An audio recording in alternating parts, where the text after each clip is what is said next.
बॉलीवुड अभिनेता सैफ अली खान पर हुए जानलेवा हमले में वे बच तो गए, लेकिन क्या ये जख्म आसानी से भरने वाला है?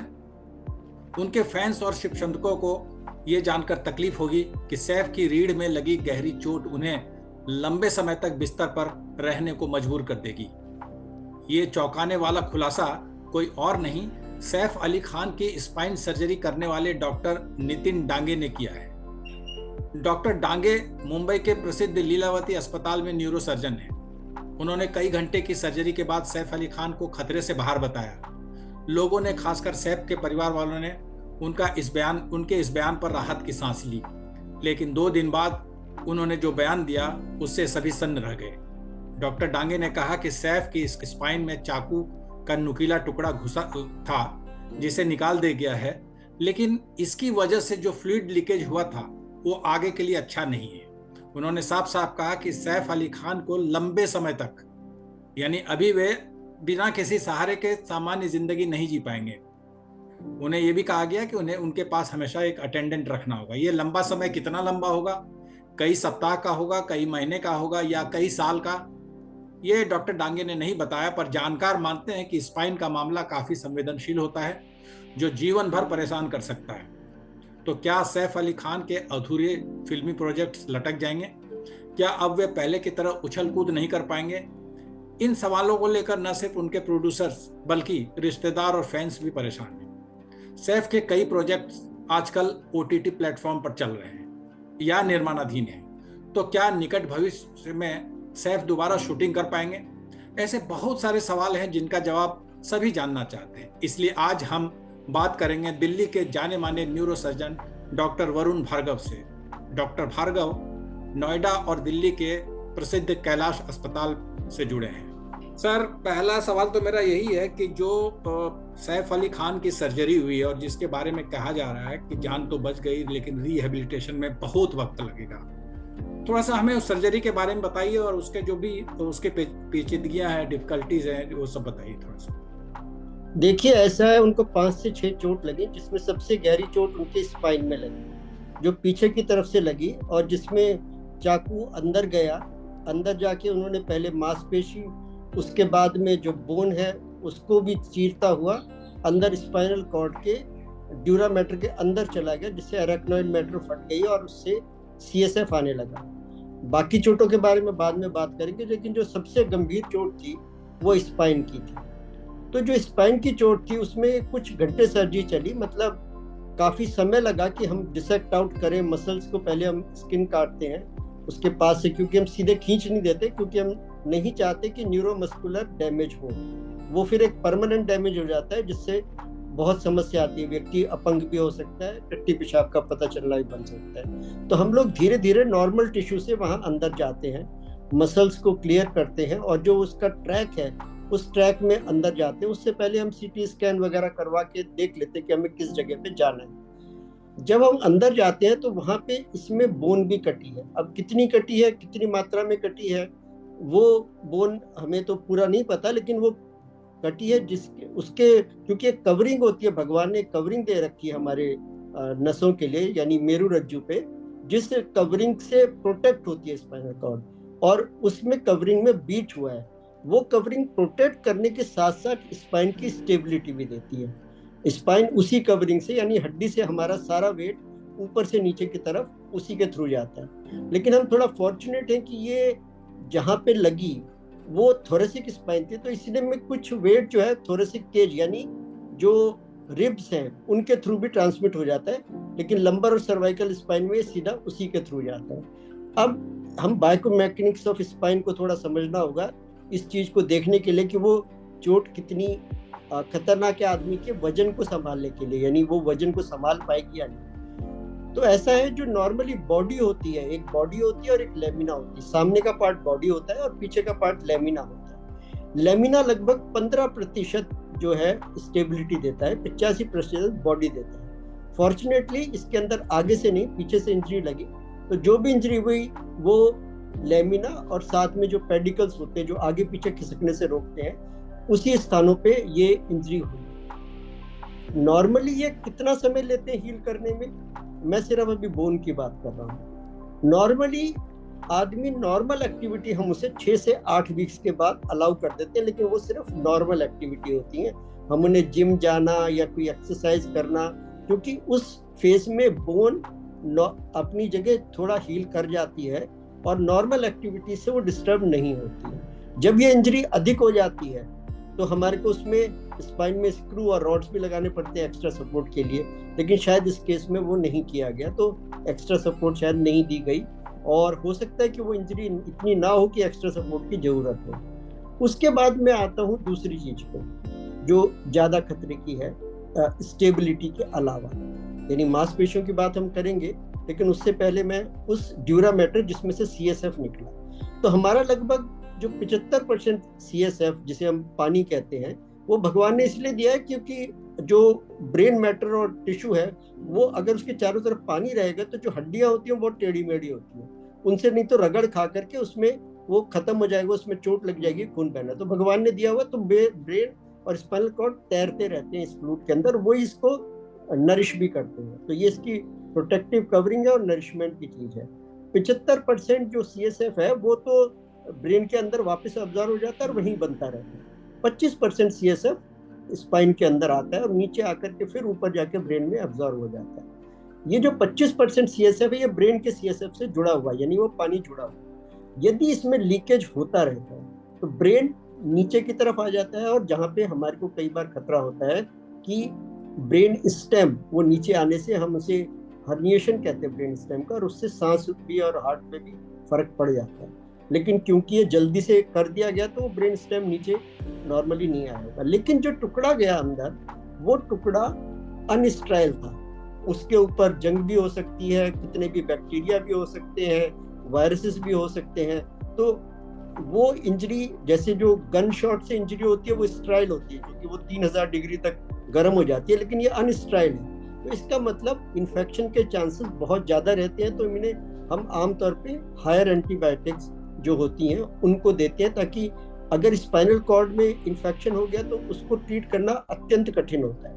और ये जो इन्फेक्शन है ब्रेन के भीतर भी जा सकता है, जिसे हम मेनिंजाइटिस कहते हैं, और ब्रेन में पस भी पड़ सकता है। ये सब हो सकता है, हर केस में नहीं होता, ये सब हो सकता है। तो इसे प्रिवेंट करने के लिए हम उसे क्लोज कर देते हैं ताकि वो पानी बाहर ना आए, और जो गंदगी है उसको हम सफाई जितनी हम कर सकते हैं, कुछ एंटीबायोटिक सॉल्यूशंस हैं उससे भी करते हैं, हायर एंटीबायोटिक भी देते हैं, और उसे हम क्लोज कर देते हैं। जिसके 3 तरीके होते हैं क्लोज करने। एक तो हम अगर वो डायरेक्ट क्लोज हो सके पीछे की तरफ से तो हम डायरेक्ट सूचर लगा के क्लोज कर देते हैं। कई बार वो इतना छोटा होता है कि या ये ऐसी जगह होता है कि जो हम उसमें सूचर लगा नहीं सकते, तो हम कई बार फिब्रिन ग्लू लगाते हैं, एक प्रकार की गोंद होती है जो खून से बनाई जाती है, उस गोंद को लगा देते हैं उसमें। और तीसरा होता है उसमें हम पैच लगा देते हैं, यानी आजकल एक आर्टिफिशियल पैच आते हैं जिस तरीके से चिपकाए जाते हैं, उनको चिपका दिया जाता है जिससे वो बंद। अब क्योंकि अगर उसमें अगर प्रेशर अधिक होगा तो वो जो भी हम सर्जरी करेंगे उसमें से CSF लीक हो सकता है। आपने जैसे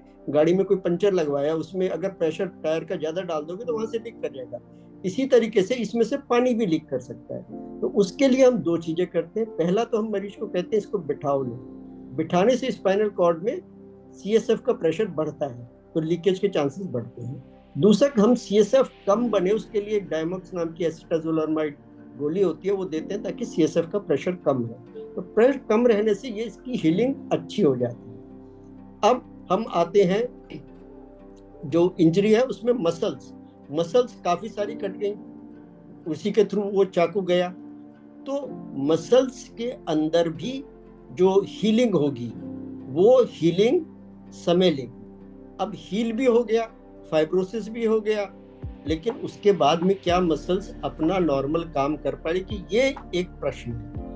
तो इसके लिए हम फिजियोथेरेपी की भी मदद लेते हैं जिससे मसल्स अपनी नॉर्मल स्ट्रेंथ में आ जाए। और जिन केसेस में हम एथलीट्स को ट्रीट करते हैं, कोई ओलंपिक एथलीट है, तो हमारा दूसरा फोकस रहता है कि हम उन मसल्स को नॉर्मल व्यक्ति नॉर्मल जो काम करती है उतना दे पाएं।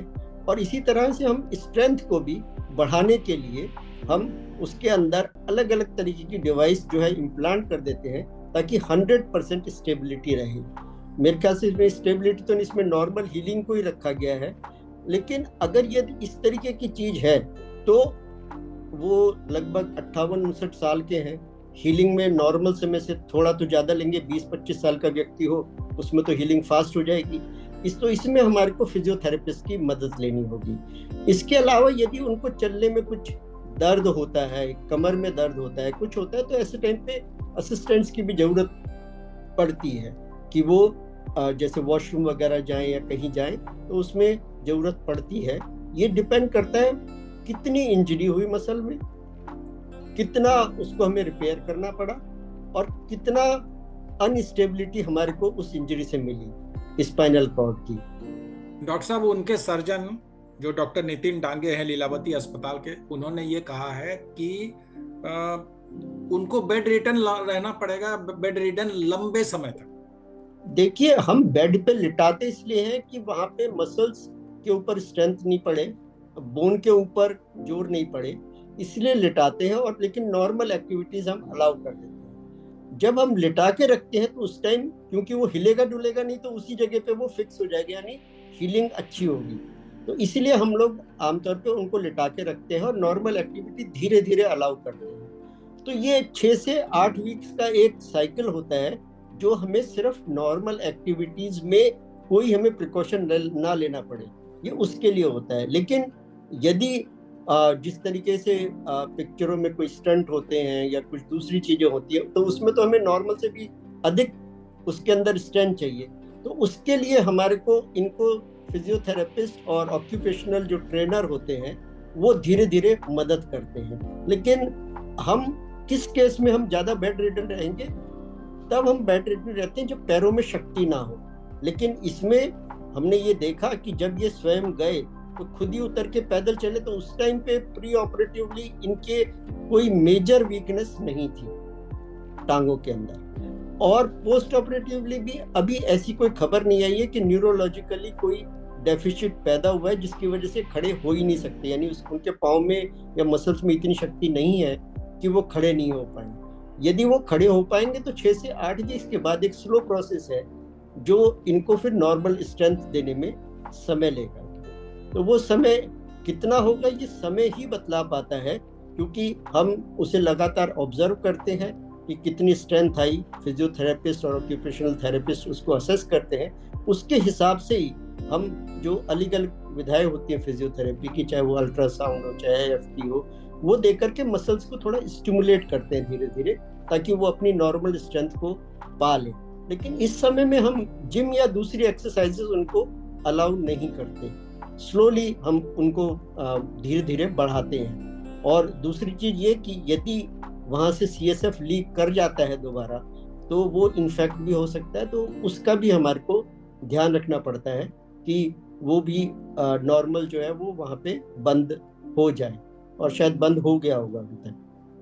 डॉक्टर साहब, आप एक जाने माने न्यूरो सर्जन हैं, आप रोज इस तरह की सर्जरी करते हैं। इस तरह के केस में आम तौर पे आपको क्या लगता है कि सैफ अली खान को कितने महीने तक आप ये कहेंगे कि अभी एक्स्ट्रा नॉर्मल काम जैसे कि उछल कूद, स्टंट, ये सब फिल्मों का ये सब जो काम होता है, अभी कितने महीनों तक नहीं करना चाहिए? इनका मैं 2 एस्पेक्ट से कहूँगा। पहला एस्पेक्ट तो ये है कि ये नॉर्मल एक्टिविटी करने के लिए और एक्स्ट्रा एक्टिविटी करने के लिए कितने सशक्त हैं, कर सकते हैं। उसके लिए पहला जो हमारा है 6 से 8 वीक के बाद में एक असेसमेंट होगा जिसके अंदर इनकी मसल्स को स्ट्रेंथ, सेंसेशन और दूसरी चीज़ों का चेकअप होगा। यदि वो नॉर्मल होती है तो फिर हम वीकली और मंथली बेसिस पर उनका इम्प्रूवमेंट देखेंगे, उसके हिसाब से हम उसको अलाउ करेंगे कि ये नॉर्मल कर सकते हैं। दूसरा एस्पेक्ट मैं कह रहा हूँ, क्योंकि अभिनेता हैं, एक तरफ 10 सेंटीमीटर का जख्म आ गया, दूसरे गर्दन में जख्म आ गया और 1-2 जगह और आया। ये जो जख्म है काफ़ी बड़े बड़े हैं, 10 सेंटीमीटर का जख्म छोटा नहीं होता है। वहाँ पे जरूर हो सकता है मसल्स में भी कट आया हो अंदर की तरफ, क्योंकि कोई ये प्लान्ड तो नहीं था, अनप्लान्ड था सब कुछ, तो कहाँ कहाँ क्या क्या गया, तो उसकी वजह से उन मसल्स में भी पावर आना जरूरी है। कि हाथ में लगा है तो उन मसल्स की पावर को भी आना जरूरी है। उसमें मोस्ट प्रोबेबली शायद नर्वल जो उनको नर्व सप्लाई करती है उनका डैमेज शायद नहीं है, क्योंकि वो आराम से अपना हाथ वाथ चला रहे हैं, खा रहे हैं, तो उनके अंदर भी नॉर्मल स्ट्रेंथ लानी है। दूसरा एक और भाग है कि जो हीलिंग होती है उससे एक स्कार आ जाता है, वो कितना कम कर सकते हैं, क्योंकि प्लास्टिक सर्जन ने किया है तो काफ़ी उन्होंने मेहनत करके उसमें कोशिश की होगी कि स्कार कम आए, लेकिन वास्तव में आता ही है स्कार, ज़ीरो तो नहीं होता, क्योंकि कई बार वो अपने कपड़ों को हटा करके और हाथ भी देखते हैं हम, उनकी मसल्स भी देखते हैं, तो वो स्कार दिखना भी पिक्चरों के लिए एक नेगेटिव पॉइंट है। तो उन स्कार्स को जाने के लिए भी प्लास्टिक सर्जन मेहनत करेंगे, कई बार लेज़र की भी ज़रूरत पड़ती है, कुछ क्रीम्स की भी ज़रूरत पड़ती है दवाइयों के अलावा, जिससे धीरे धीरे वो चमड़ी नॉर्मल लगने लगे। अगर नहीं लगे नॉर्मल तो फिर उसके ऊपर कुछ कॉस्मेटिक लगा करके उसी रंग का हम उन स्कार्स को भी छुपाना है। लेकिन मेन बात ये कि उन हाथ पाँव में जो मसल्स हैं, नर्व्स हैं या वेसल्स हैं, जिसकी भी इंजरी हुई है, उसके बाद में उसमें स्ट्रेंथ पूरी आ जाए, वो बहुत ज़रूरी है। स्ट्रेंथ आने के बाद भी हम स्कार्स को भी डील कर सकते हैं, जिसकी वजह से उनको कोई समस्या नहीं आए उनके दिखने में।